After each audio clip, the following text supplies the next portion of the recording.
नमस्कार दर्शकों, Ravindra Soni health and wellness में आपका स्वागत है। जैसा कि आप जानते हैं, इस चैनल पर हम आपके छोटे बड़े जो हेल्थ से जुड़े हुए इश्यूज़ हैं या सवाल हैं या जो समस्याएं हैं उनका हल ढूंढने की कोशिश करते हैं। और इस हल को ढूंढने के लिए हम आपकी मुलाकात कराते हैं हेल्थ केयर जगत के विशेषज्ञों के साथ।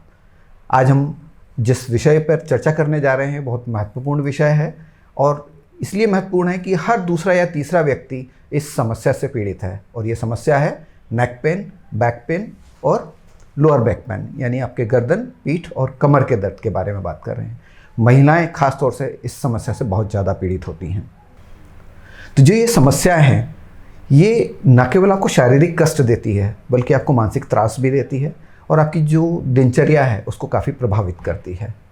तो आज हम आपकी मुलाकात कराने जा रहे हैं जाने माने पेन मैनेजमेंट एक्सपर्ट डॉक्टर के ठाकुर से, जो कि ट्रिनिटी मल्टी स्पेशलिटी हॉस्पिटल के निदेशक भी हैं और इस क्षेत्र में काफ़ी विशेषज्ञता रखते हैं। आज की इस मुलाकात में हम उनसे चर्चा करेंगे कि आखिर ये समस्या होती क्यों है, क्या इसके लिए हमारी लाइफस्टाइल जिम्मेदार है, क्या हमारा खान पान जिम्मेदार है, या ऐसे और कौन से कारण हैं जो इस समस्या को जन्म देते हैं। साथ ही हम उनसे जानेंगे कि ये समस्या अगर आपको हो गई है तो इसका निदान क्या है, कैसे इसको ठीक किया जा सकता है, क्या इसका कोई परमानेंट सोल्यूशन है। तो डॉक्टर साहब, आपका बहुत बहुत स्वागत है। नमस्कार डॉक्टर साहब, सबसे पहले हम जानना चाहेंगे कि ये जो समस्या है, चाहे वो गर्दन के दर्द की हो, पीठ के दर्द की हो या कमर के दर्द की हो, खास तौर से आज हमारा जो ध्यान है वो लोअर बैक पेन पे ज़्यादा है। हालांकि तीनों पेन कहीं ना कहीं इंटर रिलेटेड होते हैं। तो ये जो इसके मामले बढ़ रहे हैं दिन ब दिन, इनके क्या खास कारण आप पाते हैं, क्या आपका अनुभव कहता है? रविंद्र जी, आपने बिल्कुल सही कहा। अभी के समय में जो हम लोग एज अ पेन फिजिशियन और एज अ जनरल फिजिशियन भी जो कंप्लेंट देख रहे हैं मरीज़ों में, बैक पेन के कारण वाकई में काफ़ी बढ़ गए हैं। और प्रमुखता जो हमारा अनुभव और जो हमारा डाटा कहता है, इसको अगर हम देखें, अगर क्लासीफाई करने की कोशिश करें तो 5 मेन कारण हमको इसको देखने के मिले हैं जी। जिसमें एक सबसे इम्पॉर्टेंट कारण तो है, अगर हम यूथ की बात करते हैं, पोस्चर। जी। ना सिर्फ यूथ बल्कि आम जनता की भी जो पोस्चर की जो तरीके हैं, बैठने का तरीका है, लंबे समय तक काम करने के कारण वो जो अपनी बॉडी को मोबिलाइज नहीं करते हैं, उससे जो बोन्स पर जो स्ट्रेस आता है, जो मांसपेशियों पे स्ट्रेस आता है, जो नसों में खिंचाव आता है, वो एक इसका कारण होता है। जी। उसके अलावा अभी एक फिजिकल एक्टिविटी का कम होना, शारीरिक गतिविधि कम होना, ये दूसरा बड़ा कारण पाया गया है। जी। इसमें भी हम लोग देखते हैं कि जो कम मोबाइल वाला जॉब है या कम मोबिलिटी वाला जॉब है, डेस्क जॉब ज़्यादा है, उन लोगों के लिए ज़्यादा दिक्कत देती है। एक तीसरा इसका कारण जो हमने पाया है वो स्ट्रेस भी है। आजकल स्ट्रेस ज़्यादा है, हर बात में ही आप देख रहे हैं इन्फॉर्मेशन की इतनी एक्सेस है, जब जगह इतनी सारी चीज़ें चल रही हैं, तो मेंटली भी कहीं ना कहीं हम इन्वॉल्व रहते हैं। अपने काम को घर पे ही छोड़ के नहीं आते हैं, ऑफिस में ही छोड़ के नहीं आते, घर पे भी ले आते हैं। तो ये चीज़ें स्ट्रेस को भी आगे बढ़ाती हैं। चौथा एक डिजिटल स्क्रीन टाइम हम कहते हैं, जिसको बिल्कुल एक टिपिकल एग्जांपल दें तो, जिसमें गर्दन दर्द बहुत ज़्यादा इफेक्ट करती है, खासकर जब आप झुककर या गर्दन पर थोड़ा स्ट्रेन करके मोबाइल को बार बार देख रहे होते हैं, तो एक डिजिटल स्ट्रेस एक उसका कारण होता है। और 5वां एक कारण अगर हम इसमें देखें तो वो है डाइटरी इश्यूज। खाने पीने में हम लोग आजकल थोड़ा सा इतने नेग्लिजेंट हो गए हैं, थोड़ा सा जिन चीज़ों को, मिनरल्स को, जो हमारी बॉडी में हेल्दी चीज़ें चाहिए, उनकी जगह जंक फूड की तरफ ज़्यादा जाना हो रहा है। अच्छा, पॉल्यूशन के कारण, एडल्ट्रेशन के कारण, ऐसा नहीं है, नॉर्मल जो फूड घर पे सप्लाई हो रहा है उसमें भी इस तरह की प्रॉब्लम हो रही है कि मिनरल का सप्लीमेंट इतना नहीं मिल पा रहा है। तो ये गलत खान पान भी उसका एक कारण बन रहा है। जी। तो मतलब आपने 5 कारण अपने ऑब्जर्वेशन से हमें बताया कि इन 5 वजहों से जो आपका, चाहे वो गर्दन का दर्द हो, पीठ का दर्द हो या आपके कमर का दर्द हो, ये प्रेजेंट होता है। अब इसके बाद हम बात करेंगे कि जो ये दर्द है, अक्सर कई बार ये क्रॉनिक हो जाता है, लंबे समय तक चलता है, तो ये सलाह दी जाती है कि भाई इसको तो सर्जिकल तरीके से ही ठीक किया जा सकता है। तो क्या सर्जिकल इंटरवेंशन पेन मैनेजमेंट के लिए ज़रूरी है, या इसका कुछ और भी ही तरीका है जिससे कि नॉन सर्जिकल तरीके से इस दर्द से निजात पाई जा सके? जी, ये आपने बिल्कुल सही सवाल पूछा है। और जो हमारा ऑब्जर्वेशन है बैक पेन के लिए, लोअर बैक पेन के लिए खासकर, उसमें हमने ये देखा है कि 80 to 90% जो केसेस हैं उनमें सर्जरी की रिक्वायरमेंट नहीं होती है। ओके। ये एक इम्पॉर्टेंट बात है जो हमको माननी पड़ती है। हम मानते हैं, हम अपने पेशेंट्स को भी समझाते हैं। हाँ ये है कि उसमें, लेकिन ये नहीं है कि उसका कोई हमें कुछ नहीं करना है। ट्रीटमेंट पॉइंट ऑफ व्यू से अगर देखें तो शुरुआती जो मैंने आपको 5 कारण बताए, अगर हम इनका ध्यान रखें, हमारे पोस्चर का, स्ट्रेस का मैनेजमेंट हम अच्छे से करें, हमारी डाइटरी सप्लीमेंटेशन को हम ध्यान से रखें और इन चीज़ों का ध्यान रखें, और साथ में थोड़ी सी योगा, फिजियोथेरेपी या रिलेटेड कुछ एक्टिविटीज से स्टार्ट करें तो 80% तक पेन को वहीं पर कंटेन किया जा सकता है। उसके बाद कुछ पर्टिकुलर केसेस ऐसे होते हैं जो एनाटॉमिकल जो चैलेंजेस हैं उनके कारण बढ़ जाते हैं, जो मैं आपको आने वाले इंटरव्यू के हमारे अगले पार्ट्स में एक मॉडल के माध्यम से समझाने की कोशिश भी करूंगा कि ऐसे उन केसेस में हमको ज़रूर कुछ ना कुछ इस रेगुलर घरेलू उपचार के अलावा कुछ इंटरवेंशन करने पड़ते हैं। बाकी हाँ, सर्जिकल केसेस भी एक टिपिकल केसेस होते हैं, उनमें कुछ हम साइंस देखते हैं जिनको हम रेड फ्लैग कहते हैं। अगर ऐसे कुछ साइन मिलते हैं तो जरूर उनको फिर सर्जरी करानी पड़ती है। तो जो एक्सीडेंट्स वगैरह हो जाते हैं या कोई किसी तरह से आपकी मसल्स रप्चर हो गई या कुछ इस तरह की चीज़ें होती, तो मेरे ख्याल से वहाँ पर शायद, जी हाँ बिल्कुल, अगर कोई एब्सोल्यूट फ्रैक्चर है तो उसमें हमको ये करना पड़ता है, क्योंकि फ्रैक्चर है तो वर्टिब्रा कोलैप्स होती है। जैसे अगर मैं बैक पेन के इस मॉडल को आपको बताऊं, ये एक बहुत ही कॉमन बैक पेन का मॉडल है जिसमें हम वर्टिब्रा दिखा रहे हैं। अब इसमें पेन होने के 3 प्रमुख कारण हैं, या तो हड्डी और जॉइंट के कारण हो सकता है, या जो बीच में आपको गद्दी दिख रही है इस गद्दी के कारण हो सकता है, जो बाहर निकल आती है नसों में दबाव करती है, जो नसें निकल रही हैं इनके कारण हो सकता है, और तीसरा मांसपेशियों के कारण हो सकता है। तो अब किसी को हड्डी में फ्रैक्चर है तो उसको तो ऑपरेट करके ही हमको ठीक करना होगा। गद्दी इतनी ज़्यादा क्रैक हो गई है, फट गई है और नसों में बहुत ज़्यादा दबाव है, जिसके चलते सियाटिका जैसा दर्द के अलावा ये इतना बढ़ गया है कि बाथरूम लैट्रिन पे भी कंट्रोल करना मुश्किल हो गया है। चलने फिरने में लड़खड़ाहट आने लगी है। ये कुछ ऐसी कंडीशन है जिसमें हमको इमरजेंसी में सर्जरी ही करनी पड़ेगी, लेकिन वहाँ से पहले हमको मौका मिलता है। कुछ हमें ऐसे इंटरवेंशन मिलते हैं जिनकी मदद से हम सर्जरी को अवॉइड कर सकते हैं, और डेली हमारी रेगुलर एक्टिविटी को अगर हम मेंटेन करें तो उससे हम ये बस मतलब ट्रॉमा को छोड़ करके बाकी केसेस में इसको किया जा सकता है। जैसा कि आपने बताया कि कुछ केसेस को छोड़ करके जहाँ की सर्जिकल इंटरवेंशन एक इमरजेंसी के रूप में आपको करने ही पड़ते हैं, उसके अतिरिक्त आपने जैसा कहा कि इसको मैनेज किया जा सकता है इस दर्द को, तो ऐसे कौन से उपाय अपनाने चाहिए जिनसे कि आप घर बैठे अपने, चाहे वो नेक पेन हो, बैक पेन हो या कमर का दर्द हो, उसको मैनेज कर सकते हैं या उसको ठीक कर सकते हैं? जैसा मैंने आपको बताया 5 एक हमको मेन फैक्टर मिलते हैं, तो अगर हम उन फैक्टर्स को मैनेज करें तो हम 80% अपनी प्रॉब्लम को घर पर ही ठीक कर सकते हैं। हम मरीजों को ये सलाह भी देते हैं, पोस्चर, आप अपने पोस्चर को ठीक करें। हाई नेक सपोर्ट वाली अगर आपको चेयर लगती है तो आप उसका इस्तेमाल करें। ज़्यादा डेस्क जॉब है तो प्लीज़ एकदम लंबे समय तक ना बैठे रहें, बीच में ब्रेक लें, 5 मिनट 10 मिनट का वॉक करें। मसल्स को स्ट्रेच करने की कुछ बेसिक एक्सरसाइजेज हैं, आप अपने ऑफिस में ही थोड़ा सा एक स्पेस कॉर्नर में बना सकते हैं, यहाँ पर इस तरह की एक्टिविटी करें। अपने कलीग्स को भी प्रमोट करें, तो एक ग्रुप एक्टिविटी जैसी भी हो सकती है। उसके अलावा स्ट्रेस, तो देखिए स्ट्रेस लाइफ में है, उसका एक पार्ट है, लेकिन उसको कम करने की कोशिश करें। जो चीज़ आपको अच्छी लगती है, जिससे आपका मन अच्छा होता है, उस तरह के ब्रेक्स लें, घूमें, थोड़ा एंजॉय करें। डिजिटल स्क्रीन टाइम को कम करने की कोशिश करें। अभी तो हम देखते हैं कई ऐप्स पर अब नोटिफिकेशन भी आने लगे हैं कि भाई नाइट मोड आने वाला है, आप उसको बंद करें। तो इस तरह की चीज़ों को भी आप अवॉइड करें। खाने पीने में नेचुरल फ्रूट्स, नेचुरल इंटेक जितना आप बढ़ाएं। पानी का इंटेक बहुत इंपॉर्टेंट है, पानी के इंटेक को एडिक्वेट रखें, हाइड्रेटेड रहें। तो ये कुछ ऐसे तरीके हैं, रेगुलर एक्सरसाइजेज, और इन सब के माध्यम से हम 80% दर्द को ठीक भी कर सकते हैं। हाँ, कभी कभी अगर ये कंट्रोल नहीं हो रहा है, पेनफुल ज़्यादा है, तो आप कुछ माइनर डोज में एनाल्जेसिक अपने डॉक्टर से प्रिस्क्राइब करके वो भी ले सकते हैं।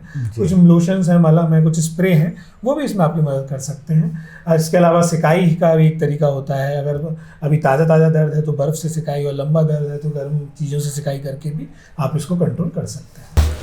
तो जैसा दर्शकों, डॉक्टर साहब ने बताया है कि बहुत सारे तरीके ऐसे हैं जिनमें विदाउट एनी मेडिसिन आप अपने दर्द को कंटेन कर सकते हैं, कम कर सकते हैं और मिटिगेट भी कर सकते हैं काफ़ी हद तक। अगर जो उपाय डॉक्टर साहब बता रहे हैं उनको अगर आप अपनाते हैं, जैसे खासतौर से डॉक्टर साहब ने ऑफिस के बारे में बताया कि अगर आप ऑफिस में अपनी पोस्चर को सही तरह से मेंटेन करते हैं, 5-10 मिनट का कहीं बीच में ब्रेक लेते हैं, तो उन सब चीज़ों से आपको काफ़ी हेल्प मिल सकती है।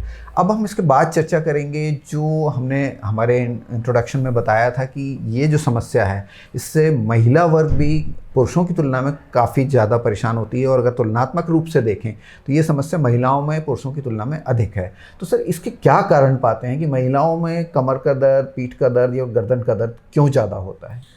देखिए, हाँ, ये बात सही है कि ये दर्द की जो शिकायत है, कमर दर्द की खासकर, ये महिलाओं में ज़्यादा होती है।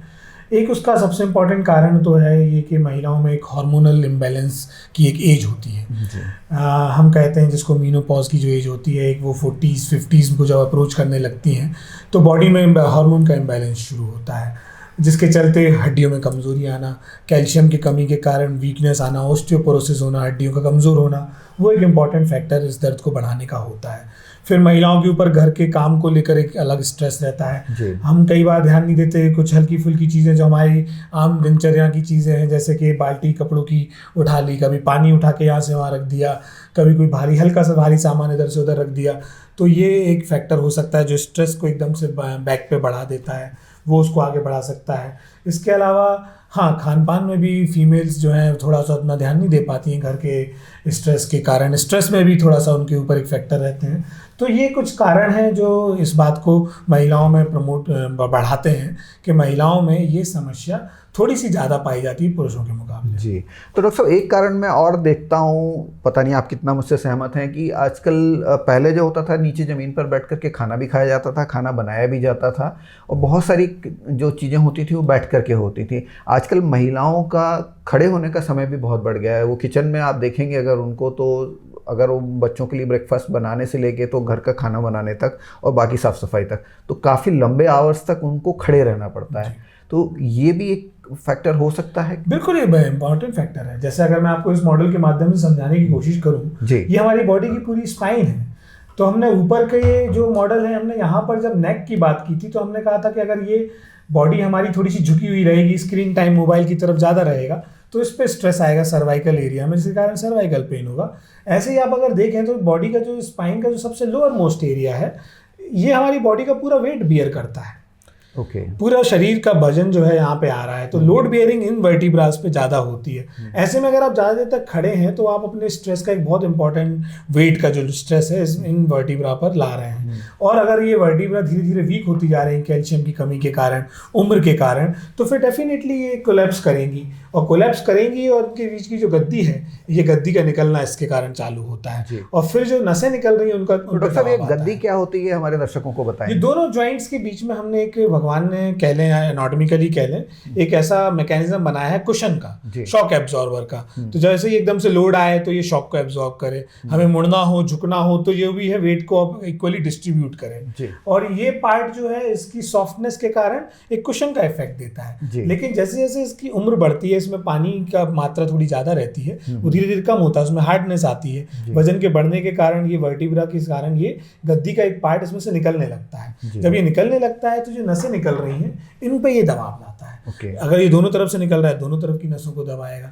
तो नीचे जब नस दबेंगी तो जो हम सियाटिका जैसा दर्द कहते हैं, तो ये शुरू होता है कमर दर्द की तरह, लेकिन जैसे ही नसों में दबाव बढ़ता है तो फिर वो सियाटिका की तरह नीचे भी जा सकता है। तो उस परिस्थिति में ही हम इंटरवेंशन करने की कोशिश करते हैं, क्योंकि अगर हमने यहाँ पे ध्यान नहीं दिया तो ये आगे बढ़ेगा, और अगर आगे बढ़ेगा तो फिर ये दिक्कत जो है सर्जिकल की तरफ जा सकती है। तो समय रहते अगर हम अपना पोस्चर ठीक करें, हमारा खान पान ठीक करें, हम व्यायाम करें, रेगुलर एक्सरसाइजेस करें, तो आप 80% तो वहीं पर अपने आप को ठीक कर सकते हैं। लेकिन उसके बाद भी अगर हमको ये दर्द होता है तो फिर हम सर्जरी से पहले कुछ इंटरवेंशन है उनके माध्यम से इनको ठीक करने की कोशिश कर सकते हैं। तो डॉक्टर साहब, इसके बाद चलते हैं युवाओं की तरफ। वैसे तो सभी उम्र के वर्ग की हम बात कर रहे हैं इसमें, लेकिन ख़ास तौर से आज का युवा वर्ग जो है वो काम के तनाव में बहुत ज़्यादा देखा जाता है उसको, और उसके पास काम का बोझ तो है ही है, लेकिन तमाम दूसरे तरह के उसके तनाव होते हैं। तो इस तनाव से आपका इस दर्द का क्या रिलेशन है? देखिए, स्ट्रेस किसी भी तरह की फिजियोलॉजी को डिस्टर्ब करेगा जी। वो दर्द एक कंपोनेंट है, उसको तो करेगा ही। साथ में अगर आपकी बॉडी में स्ट्रेस के कारण कुछ हार्मोन्स ऐसे रिलीज़ हो रहे हैं जो आपके अंदर स्ट्रेस बढ़ाते हैं, कार्डियक एक्टिविटी को बढ़ा देते हैं, नॉर्मल से ज़्यादा कर देते हैं, तो ये सारी चीज़ें स्ट्रेस के कारण बढ़ती ही हैं। पेन भी उसी से जुड़ा हुआ है। पेन भी एक तरह का इन्फ्लेमेटरी रिस्पॉन्स है बॉडी का। तो अगर स्ट्रेस बढ़ेगी तो वो रिस्पॉन्स बढ़ेगा। ऐसे में स्ट्रेस को मैनेज करना हमारे लिए बहुत ज़रूरी हो जाता है, क्योंकि लंबे समय तक अगर आप परेशान हैं तो मांसपेशियों में खिंचाव आना, स्ट्रेस के कारण कई बार क्या होता है, जैसे अब आप ध्यान ही नहीं दिया, आप बहुत देर तक एक जगह बैठे हुए हैं, सोच रहे हैं, आप मूवी नहीं कर रहे हैं, फिर पोस्चर भी गलत है किसी कारण से, फिर आप अपने आप को फिजिकली भी स्ट्रेस में ला रहे हैं, मेंटली भी स्ट्रेस में ला रहे हैं। ये सारी चीज़ें पेन को बढ़ाती हैं, और बैक पेन भी इससे अछूता नहीं है।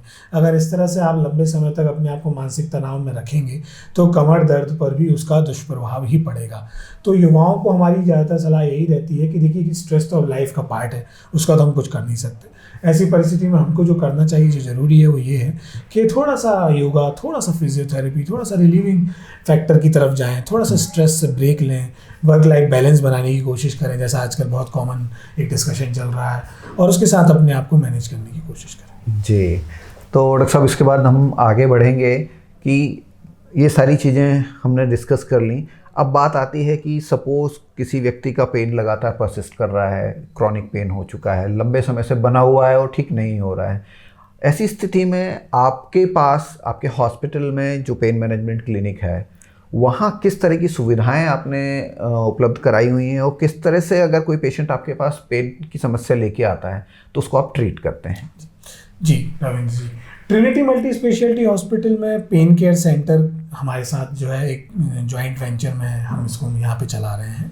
पेन केयर सेंटर पर हम उन सभी मरीज़ों को ट्रीट करते हैं जिनको लंबे समय से दर्द की परेशानी है।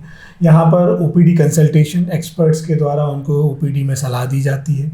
कोशिश की जाती है कि शुरुआत में कुछ मेडिसिन के अलग अलग कॉम्बिनेशंस को यूज़ करके उनके दर्द को कंट्रोल किया जाए, उन्हें कुछ एक्सरसाइज की सलाह दी जाती है।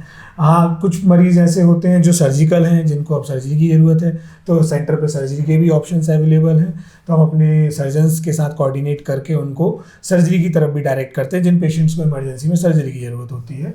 बाकी कुछ पेशेंट्स ऐसे होते हैं जो या तो सर्जरी के लिए फिट नहीं है, या भी चाहते हैं कि हम एक बार नॉन सर्जिकल इंटरवेंशन मेथड को भी हम ट्राई करना चाहते हैं, उससे हम एक मौका देना चाहते हैं अपनी बॉडी को जो गलतियाँ हो गई हैं उसको सुधारने का। तो उसके लिए हमारे पास एडवांस ओटी में कुछ ऐसे प्रोसीजर्स करने की सुविधा उपलब्ध है, जिसमें हम एक्सरे के माध्यम से, सोनोग्राफी के माध्यम से जिन जॉइंट्स में जहाँ प्रॉब्लम है वहाँ पर टारगेट के करके इंटरवेंशन देते हैं। वापस से चूँकि हम बैक पेन की बात कर रहे हैं, तो मैं फिर जैसे इस मॉडल के माध्यम से आपको समझाने की कोशिश करूँ कि जैसे मान लीजिए ये हमने जैसे आपको बताया कि बोन कोलैप्स करती है तो गद्दी पे स्ट्रेस आता है। ये जो रेड आप देख रहे हैं, एक तरह से ये गद्दी जो है बाहर निकल रही है, और ये जो येलो नर्व है इसको दबा रही है। तो जाहिर सी बात है, जब नस पर दबाव आ रहा है तो उसके कारण दर्द हो रहा है, और अगर ये दबाव बढ़ता जाएगा तो दर्द बढ़ेगा। अब हमारे पास यहाँ पर ऑप्शन ये है कि हम दवाइयों से इस दर्द की सूजन को कम करें, एक्सरसाइज पोस्चर से बॉडी की स्ट्रेंथ को बढ़ाएं, और हम इस दबाव को नेचुरली ठीक करने की कोशिश करें। ये तो हमेशा ही एक ऑप्शन अवेलेबल है। अगर ये किसी कारण से करने के बाद भी हमको रिजल्ट नहीं मिलता है तो फिर उस परिस्थिति में हम क्या करते हैं, एक्सरे के माध्यम से, किसी नीडल के माध्यम से जो है हम यहाँ के रास्ते से ऐसे जाते हैं, और ये दबाव के पास जहाँ पर हमको ये जगह मिल रही है वहाँ पर हम इस दबाव को फ्री करने की दवाई डाल देते हैं। कुछ एंटी इन्फ्लेमेटरी ड्रग्स डाल देते हैं जिसकी मदद से इस दवाई को, दबाव को फ्री किया जाता है। एक बार जब दबाव फ्री हो जाता है, नस की सूजन कम हो जाती है, फिर एक्सरसाइजेस के माध्यम से इसको लंबे समय तक कंटिन्यू किया जा सकता है। बट हाँ, कई बार क्या होता है, ये करने के बाद हम इसको रिपीट भी करते हैं, कई बार 3 से 6 महीने में हमें रिपीट भी करना पड़ता है। जी, वही मैं आपसे पूछने जा रहा था कि ये कितना कारगर रहता है। ये देखिए, ये डिपेंड करेगा कितना लंबा दर्द है, आप कितना लेट हो चुके हैं। अगर आप जल्दी हमारे पास आते हैं, सूजन अभी कमी है, अभी शुरुआती हुई है, तो डेफिनेटली ये लंबे समय तक आराम देगा।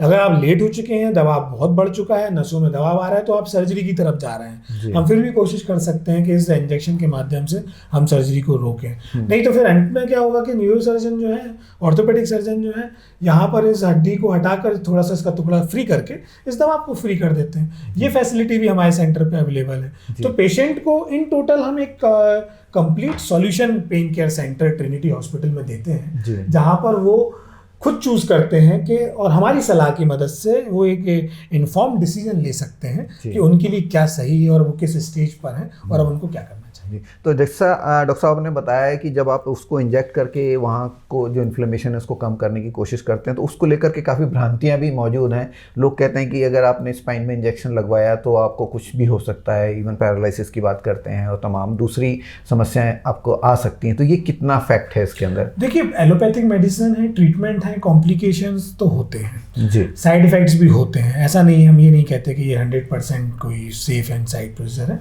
लेकिन हाँ, हमारे पास अब पेशेंट को ऑफर करने के लिए यही ऑप्शंस हैं। तो एक अंडरस्टैंडिंग करके, एक बैलेंस बना के, रिस्क एंड बेनिफिट को समझते हुए, हमारे लिटरेचर में ये जो कॉम्प्लिकेशंस आपने बोले, जैसे पैरालिसिस हुआ या नसों में परमानेंट कमजोरी हो जाना, डैमेज हो जाना, ये देखा जाए तो 1% से भी कम रिपोर्टेड है। ओके। और सर्जिकल मामलों में भी लगभग इतने ही ये साइड इफ़ेक्ट्स हो सकते हैं। तो सर्जिकल मामलों में और इंटरवेंशन के मामलों में जो कॉम्प्लिकेशंस के हैं रेट्स, इंटरवेंशन के मामले में फिर भी सर्जरी के माध्यम कंपैरिजन में फिर भी थोड़े से कम है, लेकिन हाँ ये ओवरऑल ही 1% से कम है। Okay. तो ऐसी परिस्थिति में देखिए अब आपको तय करना है, जी। आप इसको लंबे समय तक बेड रिडन होकर पूरी बॉडी को आप डैमेज करना चाहते हैं कि आप ये रिस्क लेके एक मौका देना चाहते हैं। ओके। डॉक्टर साहब, जैसा कि आपने बताया कि इसमें केवल 1% जो केसेस होते हैं उसमें ही किसी तरह की समस्या आती है, बाकी 99% सक्सेस रेट आपका है इसमें। तो आपने जैसा बताया कि लोअर बैक की बात तो हमने कर ली, लेकिन सिर की जो गर्दन की जो हमारी हड्डी होती है वहाँ पर सर्वाइकल पेन की समस्या होती है और उसकी वजह से आपको सिर के ऊपरी हिस्से में भी काफ़ी समस्याओं का सामना करना पड़ता है। तो सर्वाइकल पेन के बारे में भी हम चाहते हैं कि दर्शकों को थोड़ा सा बता दें, हालांकि आज हमारे टॉपिक से थोड़ा हट रहे हैं हम, लेकिन चूंकि वो जुड़ा हुआ विषय ही है तो चाहेंगे कि सर्वाइकल पेन के बारे में भी आप कुछ कहें। देखिए सर्वाइकल पेन को भी अगर हम देखें तो सर्वाइकल एरिया थोड़ा सा और कॉम्प्लिकेटेड है, क्योंकि ब्रेन के पास है और बॉडी में आर्टरीज और नसें भी वहाँ पे मुख्य नसें जो है वहीं से निकल रही हैं। ऐसे में सर्वाइकल एरिया में हमारे द्वारा किए गए इंटरवेंशंस सेफ हैं, उनके माध्यम से जो रिज़ल्ट मिल रहा है हमको वो भी काफ़ी इंकरेजिंग है, पेशेंट काफ़ी इससे इम्प्रूव होते हैं। सर्वाइकल एरिया में सर्जरी से भी एक डर है, लोगों में डर रहता है, तो उन पेशेंट्स में ये इंटरवेंशन एक अच्छा रिजल्ट दे रहे हैं। तो आप अगर सर्वाइकल पेन से ग्रसित हैं तो एक बार हमसे संपर्क कर सकते हैं, उसमें आपको जो भी हमारी टीम एक्सपर्ट है कंबाइंड फॉर्म में आपको इसका एक सॉल्यूशन देगी ताकि लंबे समय तक आपको आराम मिल सके। जी, तो डॉक्टर साहब बहुत बहुत धन्यवाद आज की जानकारी के लिए। दर्शकों, जैसा कि अगर मैं इस पूरे इंटरव्यू को समअप करूं तो डॉक्टर साहब ने हमको बताया कि 5 वो कौन से बड़े कारण हैं जिनकी वजह से हमारे चाहे वो गर्दन का दर्द हो, पीठ का दर्द हो या कमर का दर्द हो वो पैदा होता है। उसमें खान पान भी एक बड़ा रोल प्ले करता है। साथ ही साथ हमारा पोस्चर के बारे में डॉक्टर साहब ने बताया कि हम लोग गलत तरीके से उठते बैठते हैं, खासतौर से बैठने की जो हमारी बात है वो बहुत हम कभी इस बात पर ध्यान नहीं देते कि हम तिरछे बैठे हैं, सीधे बैठे हैं, हमारा जैसा पोस्चर मेंटेन होना चाहिए वो नहीं करते हैं। उसकी वजह से हमारे ऊपर पूरी बॉडी में मसल से लेके बोन तक स्ट्रेस आता है और वो भी कभी कभी इस दर्द का कारण बनता है। बाकी दूसरे कारण तो डॉक्टर साहब ने बताए ही हैं कि कभी कभी अगर आपको किसी एक्सीडेंट की वजह से कोई क्षति पहुंचती है तो सर्जिकल उसमें जाना ही पड़ता है उसमें। इसके अतिरिक्त आप खान पान के जरिए, लाइफस्टाइल के जरिए और जैसे सेंक के बारे में बताया कि आप गर्म ठंडी सेंक करने के आपको उपाय बताए हैं डॉक्टर साहब ने, कुछ योग आसन के बारे में बताया डॉक्टर साहब ने। ऐसे बहुत सारे उपाय हैं जिनको अपना करके आप घर पर ही अपने इस दर्द को काफ़ी हद तक कम कर सकते हैं। लेकिन इसके बाद अगर आपको आराम नहीं मिलता है तो निश्चित रूप से फिर आपको एक पेन मैनेजमेंट कंसल्टेंट की ज़रूरत है और आप उनसे मिल करके जो आपका पेन है उसको दूर कर सकते हैं और आपकी आगे की लाइफ को आप हैप्पीली जी सकते हैं। आज के लिए बस इतना ही।